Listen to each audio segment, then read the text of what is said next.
ভিডিওৰ আৰম্ভণিতে আপোনালোক সকলোকে স্বাগতম জনাইছোঁ ৰাজ টকিজ ইন এছমিছ নামৰ আমাৰ এই ইউটিউব চেনেলটিলৈ। বৰ্তমান সময়ত আজিৰ দিনত আচলতে 16 অক্টোবৰ এই তাৰিখটোতে অসমৰ পৰিবহণ জগতত এটা উল্লেখযোগ্য সংযোজন, এটা অভিনৱ সংযোজন বুলি ক'ব লাগিব ইলেক্ট্ৰিক চিটি বাছ। ই ৰিক্সাৰ পিছত বৰ্তমান সময়ত অসমত গুৱাহাটীত আচলতে চলিবলৈ ল'ব ইলেক্ট্ৰিক চিটি বাছ। পল্টন বজাৰৰ পৰা কামাখ্যা অভিমুখে এই ইলেক্ট্ৰিক চিটি বাছৰ শুভাৰম্ভণি হ'ব আজি, অৰ্থাৎ 16 অক্টোবৰ আজিৰ এই দিনটোত। ইলেক্ট্ৰিক চিটি বাছৰ বিষয়ে কিছু কথা এই ভিডিঅ'ত জনাবলৈ লৈছোঁ। আমাৰ চেনেল যদি আপুনি এতিয়াও ছাবস্ক্ৰাইব কৰা নাই তেনেহ'লে ছাবস্ক্ৰাইব কৰিবলৈ একেবাৰে নাপাহৰিব। সকলো ধৰণৰ ট্ৰেণ্ডিং নিউজ আৰু টেকনিকেল নিউজৰ বাবে আপুনি আমাৰ চেনেল ছাবস্ক্ৰাইব কৰিব পাৰে, আৰু ছাবস্ক্ৰাইব কৰাৰ ঠিক পিছতে কাষতে থকা ঘণ্টাৰ আইকনটো যাতে প্ৰেছ কৰিবলৈ একেবাৰে নাপাহৰে। এতিয়া আমি পোনে পোনে গৈছোঁ আমাৰ মূল বিষয়লৈ। ইলেক্ট্ৰিক চিটি বাছ আৰম্ভণি হ'ব অসমত উত্তৰ পূবত প্ৰথমবাৰৰ বাবে গুৱাহাটী মহানগৰীত চলিব ইলেক্ট্ৰিক চিটি বাছ আজিৰ তাৰিখৰ পৰা, অৰ্থাৎ 16 অক্টোবৰৰ পৰা।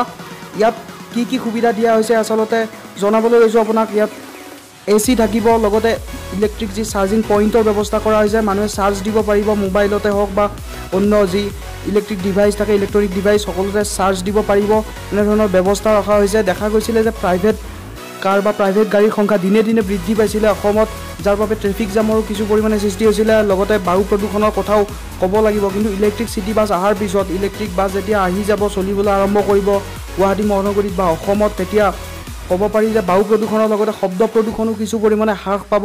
কিয়নো এই যি ইলেক্ট্ৰিক চিটি বাছত মাত্ৰ 60 ডেচিবেলহে শব্দ উৎপন্ন হ'ব। ডিজেল বাছত 70 পৰা 80 ডেচিবেলৰ ভিতৰত শব্দ উৎপন্ন হয়, যিটো আচলতে শব্দ প্ৰদূষণ কৰি আহিছিলে গুৱাহাটী মহানগৰীত।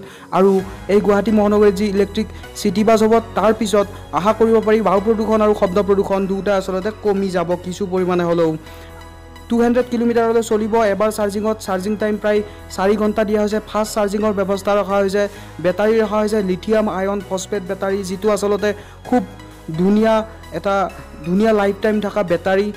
বহুত আচলতে লাইফ টাইম ইয়াৰ হ'ব, গতিকে অতি সুন্দৰ বেটাৰী। ইতিমধ্যে বেটাৰী আচলতে যদিও ভাৰতত উৎপন্ন হৈ আছে, কিন্তু বেটাৰী আচলতে অনা হৈছে USA পৰা। USA বেটাৰী বৰ্তমান সময়ত প্ৰয়োগ কৰি থকা হৈছে এই সকলো ধৰণৰ বাছত।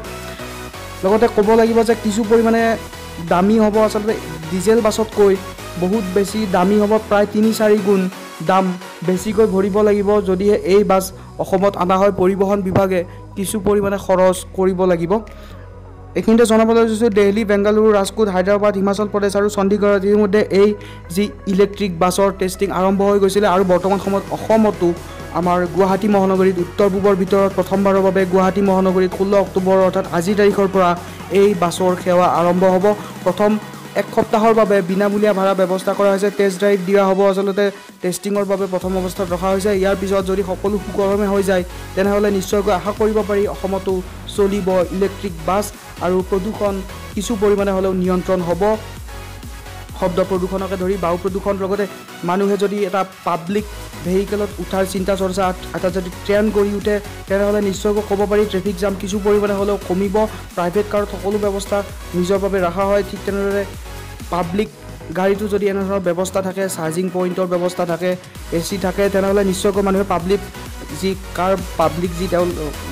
যি আচলতে ভেহিকেল আছে প্ৰাইভেট কাৰৰ সলনি মানুহে পাব্লিক যি বাছ আছে সেই সকলোতে চলিবলৈ আৰম্ভ কৰাৰ এটা ট্ৰেণ্ড নিশ্চয়কৈ গঢ়ি উঠিব বুলি আশা কৰিব পাৰি। আমাৰ ভিডিঅ' যদি ভাল লাগে তেনেহ'লে লাইক কৰিব, আৰু যদি বেয়া লাগে তেনেহ'লে ডিছলাইক কৰিব পাৰে। বহুত ধন্যবাদ জনাইছোঁ আপোনাক। চেনেল ছাবস্ক্ৰাইব কৰিবলৈ নাপাহৰিব, লগতে আপুনি শ্বেয়াৰ কৰিব পাৰে আপোনাৰ বন্ধু বান্ধৱীৰ সৈতে এই ভিডিঅ'।